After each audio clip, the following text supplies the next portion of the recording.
Que a paz de Cristo esteja com todos. Mais uma vez estamos aqui para trazer mais uma porção da palavra de Deus, desse livro maravilhoso que é o Apocalipse. Já li esse livro algumas vezes e quanto mais eu leio, quanto mais eu me aprofundo nesse livro, sabe, coisas tremendas nós descobrimos. O Espírito Santo, ele nos abre nossa mente. Eu estava ainda hoje, lendo o livro de Apocalipse. Como eu falei aqui, a intenção não é dar um estudo em sua totalidade, mas apenas algumas coisas para abrir um pouquinho a sua mente, para que você entenda um pouco esse livro. Por quê? Porque para darmos um estudo sobre o Apocalipse, precisamos de mais tempo, precisamos de equipamentos, mais recursos, até mesmo um computador, pois eu estou gravando em um celular, porque a gente ia precisar de ir em muitas outras partes da Bíblia. Por exemplo, só para você ter um exemplo, porque o livro de Apocalipse ele está ligado a outros livros proféticos. Por exemplo, no último vídeo que nós gravamos aqui, nós falamos sobre o capítulo 10 de Apocalipse. Vocês estão lembrados, né? Capítulo 10, onde no versículo 5 e 6, abra aí para você acompanhar comigo, no versículo 5 e 6, diz o seguinte: E o anjo que vi estar sobre o mar e sobre a terra, levantou a mão ao céu, olha só, e jurou por aquele que vive para todo sempre, ao qual criou o céu e o que nele há. Isso aqui em Apocalipse. Agora, se você abrir a sua Bíblia, lá no livro de Daniel, capítulo 12, versículo 7, olha o que diz aqui. E ouvi o homem vestido de linho que estava sobre as águas, quer dizer, um anjo, quando levantou a sua mão direita e a sua mão esquerda ao céu, e jurou por aquele que vive eternamente. Veja a semelhança que tem com o Apocalipse. Então, para darmos assim um estudo mais profundo, realmente o tempo não daria.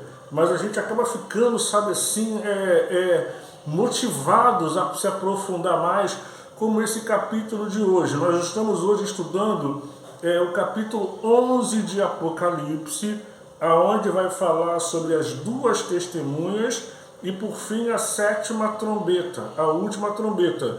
Eu queria que você acompanhasse, juntamente conosco aqui, o capítulo 11. Capítulo 11, olha o que diz o versículo 1.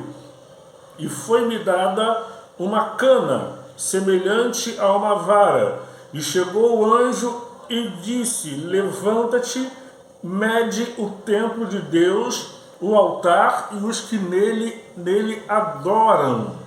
Aqui nesse capítulo a gente vê João recebendo uma missão, recebendo um trabalho de medir o templo de Deus. E a pergunta é essa: que templo é esse? Será que é um templo lá no céu ou será que é um templo aqui na terra? O próprio texto vai nos mostrar que esse templo é um templo aqui na terra, não no céu. E na verdade é um templo profético. Esse templo ainda não existe.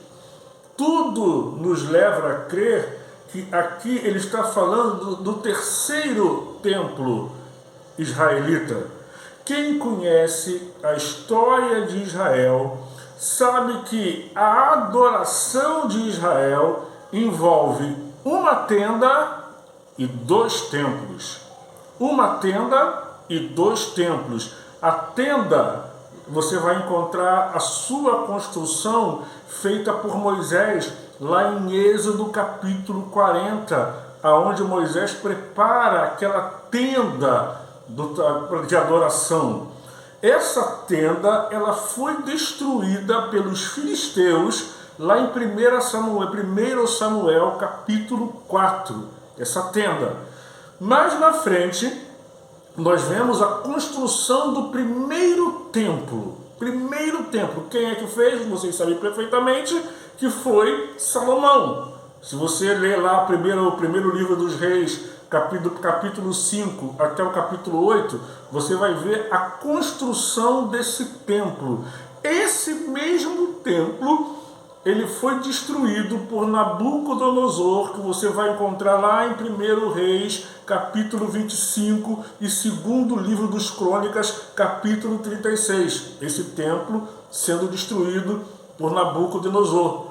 Aí vem agora a construção do segundo templo. Quem foi que construiu o segundo templo? Zorobabel. Se você ler em Esdras, capítulo 6, você vai ver ali a construção do segundo templo. E daí que vem aquele versículo que todo mundo gosta, né? Às vezes nós citamos: a glória da segunda casa será maior do que a da primeira, se referindo a este segundo templo.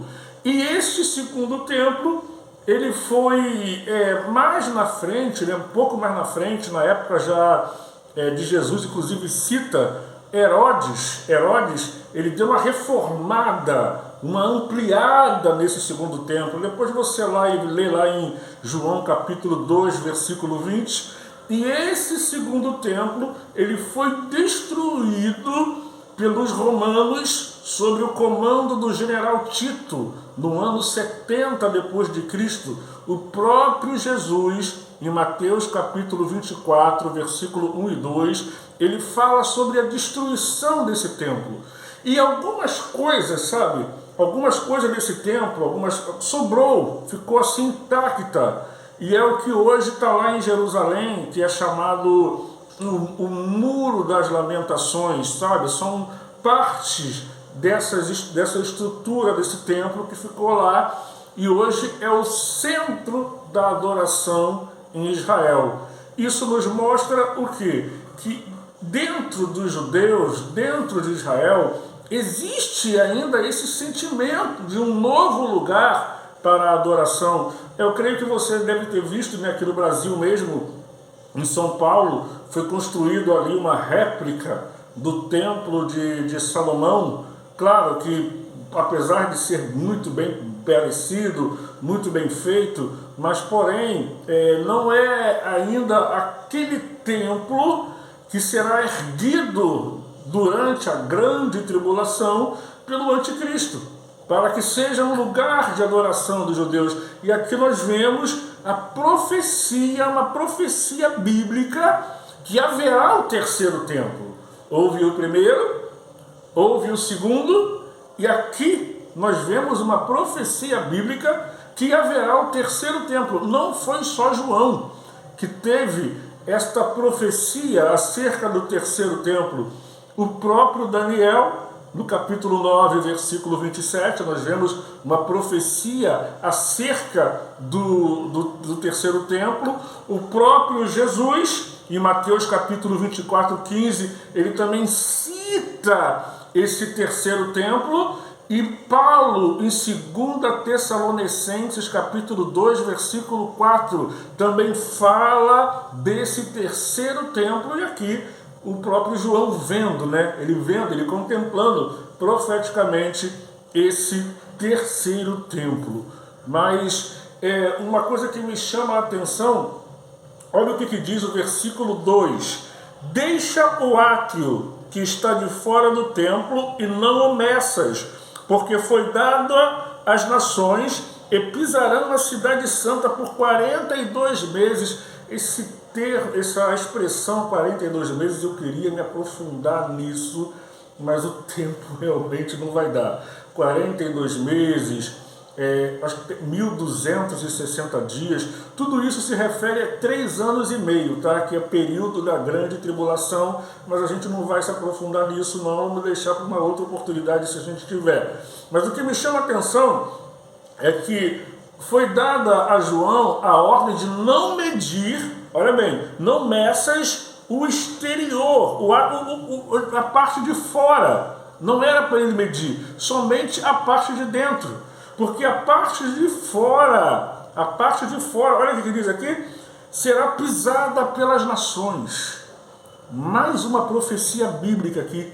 mais uma profecia bíblica. Em Lucas capítulo 21, versículo 24, se não me falha a memória, o próprio Jesus ele fala, né, que Jerusalém será pisada pelos gentios, ou seja, mais uma profecia sendo confirmada aqui no livro de Apocalipse.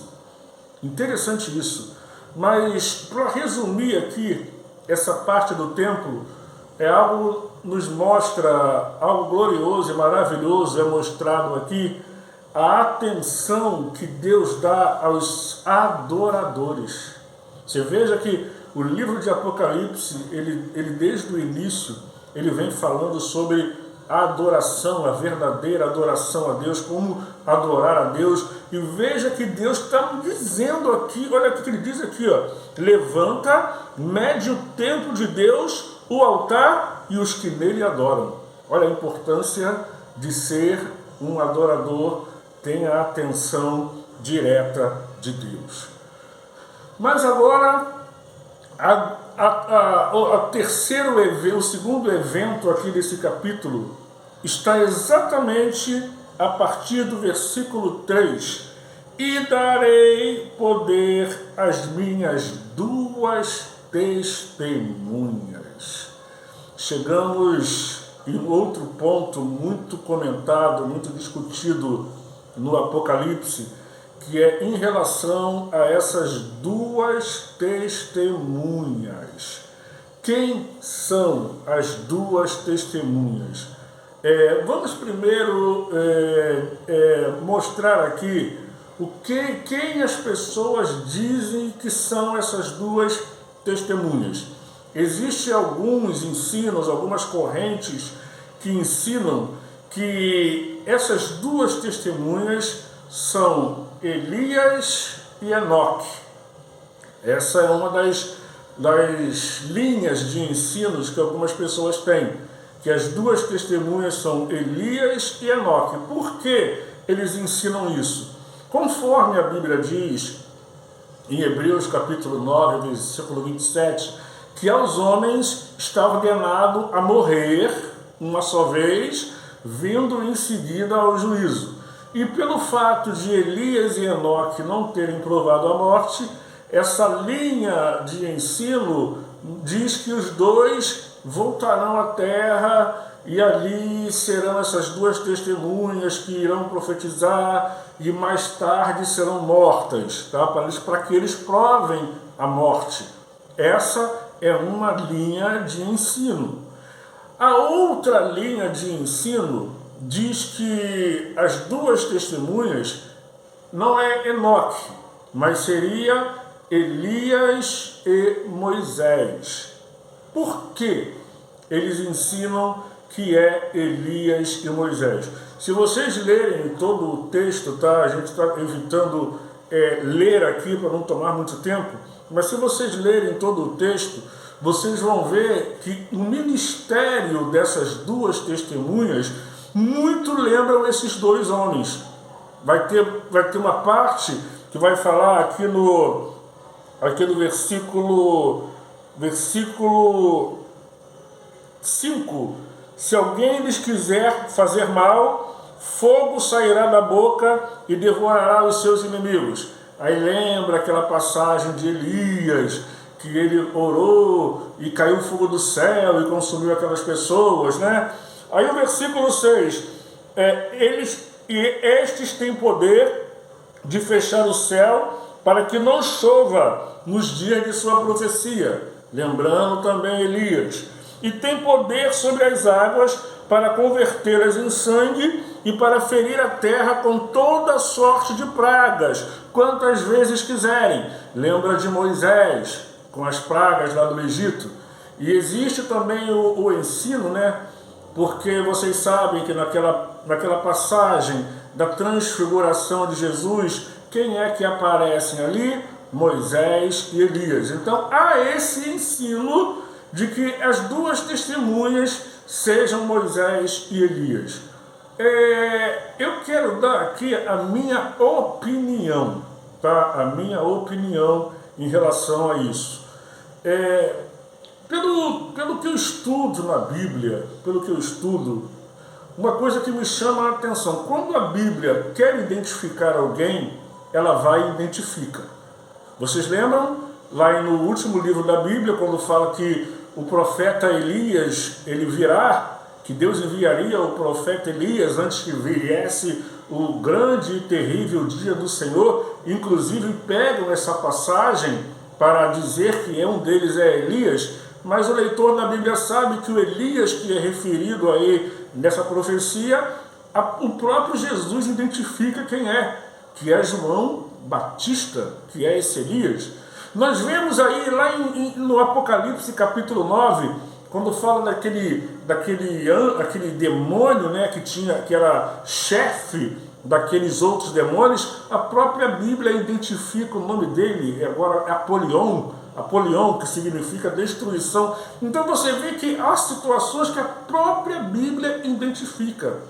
Se aqui a Bíblia não diz que é Moisés, que é Elias, que é Enoque, eu prefiro me calar. Porque se a Bíblia não diz, qualquer tentativa de identificação nada mais é do que especulação. Então, se a Bíblia se cala, eu também prefiro me calar. Eu quero crer que essas duas testemunhas, de repente, já estão até por aí. Pode ser duas pessoas que convertidas ou que se converterão durante a grande tribulação, e aí será realmente pessoas que Deus irá usar poderosamente nesse período. Mas eu não quero me atrever a dizer quem é, não quero. Mas o que a Bíblia diz ainda acerca dessas duas testemunhas, é algo tremendo e maravilhoso, que eles com toda certeza irão se opor ao sistema do anticristo. Porém, o anticristo, juntamente com seu exército, não poderá fazer nada contra eles, porque durante um período de tempo eles estão protegidos por Deus. Eles vão falar, eles vão pregar abertamente, eles vão fazer sinais acontecerem, tudo isso com muita ira do anticristo e do falso profeta, sem poder fazer nada. E vocês sabem perfeitamente que o único meio que eles vão ter de combater as duas testemunhas, sabe qual é? A mídia. É o que acontece hoje. A mídia controlada, que a mídia ela tem o poder de transformar o mal em bom e o bom em mal. A mídia tem esse poder ainda hoje de transformar em herói aquele que não presta. E com toda certeza, na época das duas testemunhas, sem sombra de dúvida, o anticristo irá usar a mídia. Ele irá usar a mídia para tentar denegrir a imagem desses dois homens. Com certeza. Porém, a Bíblia vai dizer no versículo, a partir do versículo 7, diz assim, e quando acabarem o seu testemunho, a besta que sobe do abismo, que nós já falamos sobre essa besta do abismo, que é um demônio, lhes fará guerra e vencerá e os matará. Aí foi permitido que eles morressem, que aí eles vão morrer, e não será permitido que eles tenham um sepultamento digno. Irão deixar os seus corpos simplesmente expostos sobre uma praça, para que todas as nações contemplem. Imagine a festa que o anticristo, o falso profeta, todo mundo fará em relação aos corpos daqueles dois homens que estarão ali mortos. Imagine as mídias todas irão cobrir esse evento. Está vendo aí, morreram porque são realmente falsos, porque não prestam, porque se fosse de Deus, Deus não permitiria que eles morressem, e os corpos daqueles homens ficarão expostos. E olha bem que coisa interessante, os corpos irão começar a entrar em decomposição. Isso será uma festa para a mídia. Será uma festa. Eles terão o prazer de exibir cada detalhe da morte desses homens. os corpos começarão a ficar pálidos, os corpos começarão a entrar em decomposição, para a alegria deles. Porém, olha o que diz, olha o que diz o versículo 11. E depois de 3 dias e meio, o Espírito de vida vindo de Deus entrou neles e puseram-se sobre os seus pés, e caiu grande temor. E vejam que depois disso, aqueles homens ressuscitarem, ainda escutam uma voz do céu: subam. Olha que maravilha, subam. Aqueles homens estavam 3 dias e meio mortos, já com o corpo em decomposição, mas eis que veio o Espírito de vida da parte de Deus, entra neles, eles ressuscitam, ficam ali de pé. Eu fico imaginando a cena, eles ali de pé, olhando para aquela multidão, as mídias televisivas ali focando aqueles homens de pé, e de repente escuta aquela voz do céu: subam. E eles sobem ao céu diante dos olhos de todos aqueles homens. E no versículo 13, naquela mesma hora houve um grande terremoto e caiu a 10ª parte da cidade, e no terremoto foram mortos 7.000 homens, e os demais ficaram muito atemorizados e deram glórias ao Deus do céu. Impossível não glorificar a Deus diante de uma situação como essa. É impossível não dar glórias a Deus diante de um milagre como esse. E agora, queridos, nós vemos agora a 7ª trombeta. É interessante que as demais trombetas, quando eram tocadas, sempre acontecia algum evento, alguma coisa acontecia. Você vai observar que a 7ª trombeta, ela é tocada, você não vê aqueles eventos catastróficos acontecendo como nas outras trombetas quando foram tocadas. Não. O que você vê aqui? Você vê um anúncio. Você vê aqui um anúncio de que os reinos do mundo vieram a ser do nosso Senhor e do seu Cristo, e ele reinará para todo o sempre. E mais uma vez, no versículo 16, a adoração daqueles que estão diante do trono. Eu creio que essa 7ª trombeta, essa última trombeta, já vai ser no final da grande tribulação, quando Cristo virá em glória para instalar o seu milênio, o seu reino milenar, aonde ele reinará. E uma coisa que interessante, nessa 7ª trombeta, você vê que o anúncio da 7ª trombeta traz alegria no céu, porque você vai ver aqui, no versículo 16, que os 24 anciões prostraram-se diante de Deus, e dizendo: graças te damos, Senhor Todo-Poderoso, que és e que era e que hás de vir, que tomaste o teu grande poder e reinastes. Alegria no céu com a 7ª trombeta, o anúncio de que Jesus agora irá reinar. Mas veja que enquanto há alegria no céu, olha o que acontece na terra. O versículo 18: iraram-se as nações. Iraram-se as nações, e veio a tua ira e o tempo dos mortos, para que sejam julgados. Então, tudo isso nos mostra que essa 7ª trombeta, ela irá soar naquela batalha que nós iremos ver mais na frente, do Armagedão, na segunda vinda de Cristo, aonde estará aquele exército reunido ali contra Israel, e Cristo aparecerá nas nuvens. Olha o que está dizendo aqui mais na frente: e abriu-se no céu, e o templo de Deus e a arca do seu concerto foi vista no seu templo, e houve relâmpago, vozes, trovões, terremotos e grande saraiva. A gente vai estudar sobre isso mais na frente, O que vai acontecer um pouco mais na frente, esse texto a gente vai estar estudando melhor. Mas que, como eu já falei, né, aqui é somente para que você tenha uma base do Apocalipse. E no próximo vídeo nós não iremos estudar o capítulo 12, porque o capítulo 12 já tem um vídeo aí do capítulo 12, tá? No próximo vídeo nós estaremos estudando o capítulo 13 de Apocalipse, a besta que subiu do mar e a besta que subiu da terra, que são o anticristo e o falso profeta. Será até um vídeo um pouco mais extenso, porque temos muitas coisas para falar nesse vídeo. Que Deus os abençoe em nome de Jesus.